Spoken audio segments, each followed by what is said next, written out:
Mas será que o mundo alguma vez já foi atacado por uma arma construída a partir de uma força da natureza? Julho de 1976. Apagões nos sistemas de comunicação do mundo todo ficaram sem explicação.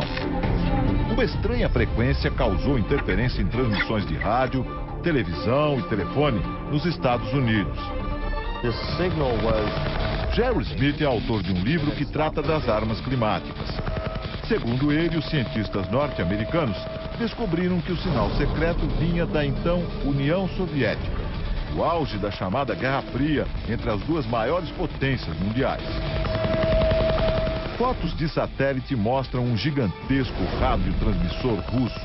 Dele saíam ondas de extrema baixa frequência rumo à atmosfera sobre os Estados Unidos. O sinal continuou a ser detectado até 1989. Mas por quê? O transmissor soviético funcionava como um grande radar e servia para verificar se havia mísseis americanos a caminho do país. Mas alguns pesquisadores suspeitam que algo mais sinistro estava no ar. No início da década de 80, um relatório do Departamento de Defesa americano dizia que a máquina russa interferia no clima e que teria o poder de alterar o padrão dos ventos no mundo todo. Será que o transmissor foi uma arma secreta entre União Soviética e Estados Unidos?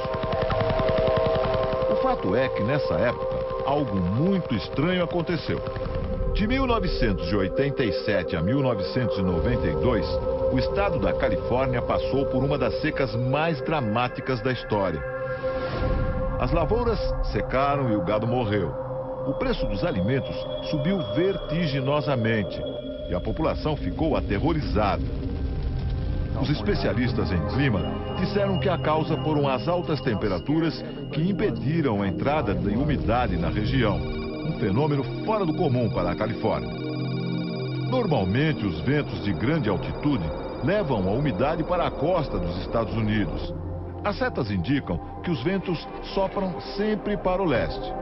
Durante a seca, os ventos mudaram subitamente de direção e se enfraqueceram. É claro que os soviéticos negaram tudo. Este professor de táticas militares diz que negar faz parte do jogo. Afinal, nenhum governo se sentiria confortável em admitir que deu início a uma guerra climática. Coincidência ou não, em 92 os Estados Unidos começaram a construir este enorme complexo de antenas no Alasca, como parte do projeto conhecido como HAARP. A sigla em inglês quer dizer Programa de Investigação de Aurora Ativa de Alta Frequência. Um nome sofisticado para um projeto que começou na Força Aérea e na Marinha Americanas. O complexo reúne 180 antenas de 22 metros de altura. Juntas, elas podem apontar para qualquer alvo no céu e emitir milhões de watts de baixíssima frequência, formando uma trilha na atmosfera. Este militar americano diz que o projeto HAARP é usado apenas para fins de defesa.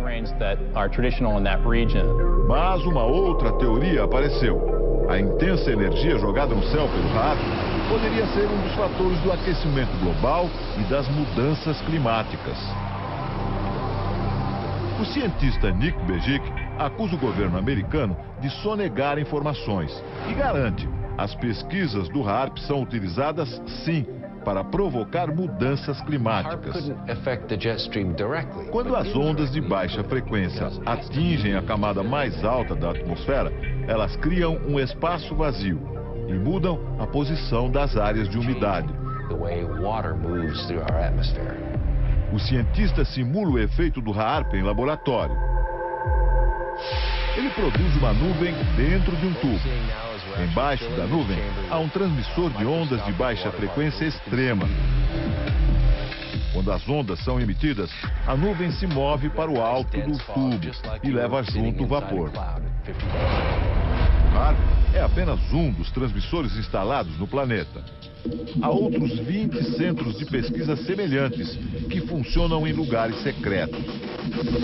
Para alguns cientistas, estes transmissores são capazes de alterar o clima em qualquer lugar do mundo. Mudam a direção dos ventos e provocam grandes tempestades ou secas. Até mesmo os furacões poderiam ser provocados. Não há como garantir totalmente que esses equipamentos são usados como arma climática. No entanto, alguns fatos levantam ainda mais suspeitas. Em dezembro de 2001, cientistas da NASA, a Agência Espacial Americana, fizeram uma descoberta. Eles concluíram que vários terremotos aconteceram depois de mudanças climáticas radicais. Será que o HAARP tem alguma ligação com as duas coisas? It was in the spring of 1987 we arrived. O Dr. Brooks pesquisa terremotos. Ele trabalhava numa empresa de petróleo e gás e utilizava as mesmas ondas de baixíssima frequência do HAARP para suas pesquisas numa região do Pacífico. Sem querer, ele provocou um terremoto de cerca de 4,5 graus na escala Richter. O cientista mostra como o terremoto aconteceu nessa maquete do local. Um alto-falante produz sons muito graves e faz o solo tremer. Uma rocha que está no alto da coluna se desloca e acontece o terremoto.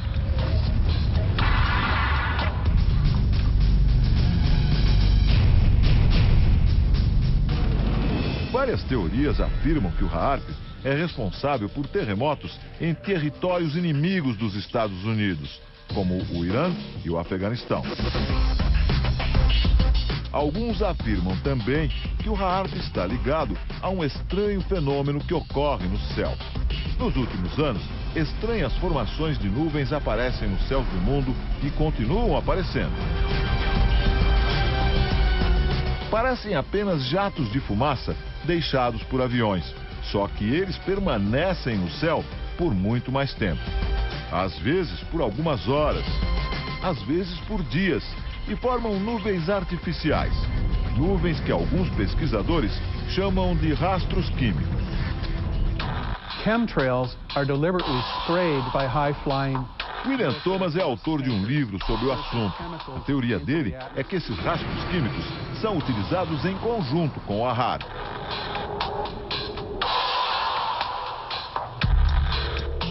Segundo ele, os rastros químicos secam o ar. E o resultado de uma atmosfera sem umidade é o surgimento de secas. Agora imagine os efeitos disso no campo de batalha, causando longas secas em países inimigos, acabando com os recursos e forçando uma rendição. Na guerra climática, fazer o inverso também é possível. Chuvas devastadoras podem varrer cidades inteiras do mapa. O escritor Jerry Smith diz que os militares fazem pesquisas climáticas desde a metade do século passado. Em agosto de 1952, a pequena cidade inglesa de Lynmouth sofreu uma grande enchente. Em apenas um dia, choveu 250 vezes mais do que o normal. Jerry diz que não foi apenas um fenômeno da natureza, e sim o resultado desastroso de uma experiência dos militares ingleses para estimular tempestades. Algumas testemunhas afirmam que antes da cheia, aviões da Força Aérea Britânica sobrevoaram a região.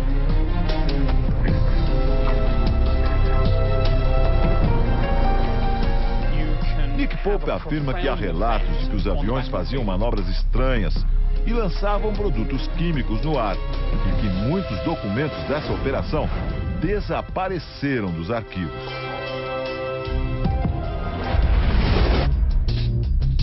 Vietnã, 10 anos depois.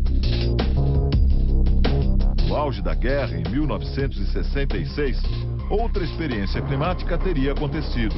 O Projeto Popeye. Jerry Smith diz que na invasão do Vietnã, os americanos provocaram chuvas fortes. a princípio normais naquela região, mas não por períodos tão prolongados como aconteceu em outubro daquele ano. A técnica, hoje usada até na agricultura, consistia em espalhar com aviões militares cristais de iodo de prata nas nuvens sobre o território inimigo. 15 dias a mais de chuva foram suficientes para o avanço das tropas americanas. Estradas desmoronaram, as passagens dos rios foram destruídas. E a resistência vietnamita ficou isolada e sem suprimentos. Um sucesso passageiro na guerra perdida do Vietnã, mas que demonstrou o poder da arma climática. Mas e os furacões? Há quem diga que também é possível produzir furacões com um objetivo militar. Muitas pessoas acreditam que o furacão Katrina foi um deles. Uma arma utilizada em sua potência máxima. 23 de agosto de 2005, o Serviço Nacional de Meteorologia dos Estados Unidos prevê uma chuva torrencial nas Bahamas. Uma tempestade desse tamanho raramente destrói casas e muito menos mata pessoas. Mas isso mudaria em pouco tempo.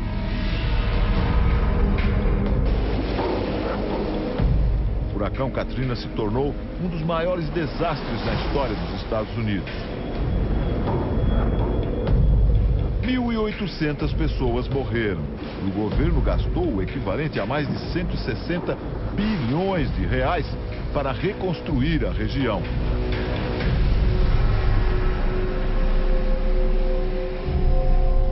Uma das teorias é que o furacão foi provocado por experiências climáticas russas e chinesas. Uma conspiração internacional, até agora sem provas. E no Brasil, o que dizem os especialistas? O Domingo Espetacular conversou com vários cientistas do clima. Neste Instituto de Meteorologia, os pesquisadores dizem que o homem pode sim dominar certos aspectos do clima, mas que não é possível controlá-lo totalmente. Para esta meteorologista, a natureza é muito complexa e os efeitos podem sair de controle. Isso pode se voltar para ele próprio, porque a atmosfera está sempre em movimento e as mudanças ocasionadas em uma região podem vir a afetar regiões bem remotas. As consequências de certas formas de manipulação climática podem ser muito graves e acontecer em larga escala. A especialista em raios acredita que ainda falta muito para o homem dominar e manipular totalmente o clima. Hoje nós não conseguimos gerar maremotos, gerar tornados em grande escala para usar isso como arma de guerra. Hoje isso é uma teoria da conspiração e é uma ficção. O professor explica que o homem até pode conseguir usar o clima como arma de guerra, mas há outros fatores a serem considerados. É válido você investir dinheiro, talento científico para esse tipo de objetivo, quando você poderia estar usando o dinheiro e o talento científico para outras questões muito mais importantes e relevantes para toda a humanidade, né? Apesar de muito polêmica, a ideia da manipulação climática se multiplica e ganha corpo até nos ambientes militares. A Força Aérea dos Estados Unidos admite que pretende ter armas climáticas para uso militar até 2025. O escritor Jerry Smith diz que as grandes potências, assim como em outras épocas, correm para dominar essas tecnologias. Ele exemplifica. Uma guerra climática, o país que controlar a direção dos ventos poderia condenar outro a uma seca prolongada ou a uma nova era glacial. Sem exércitos, sem tanques ou bombas atômicas. Em lugar disso, raios destruidores. Chuvas torrenciais, terremotos e ondas gigantes. No futuro, quem controlar o clima será dono do planeta.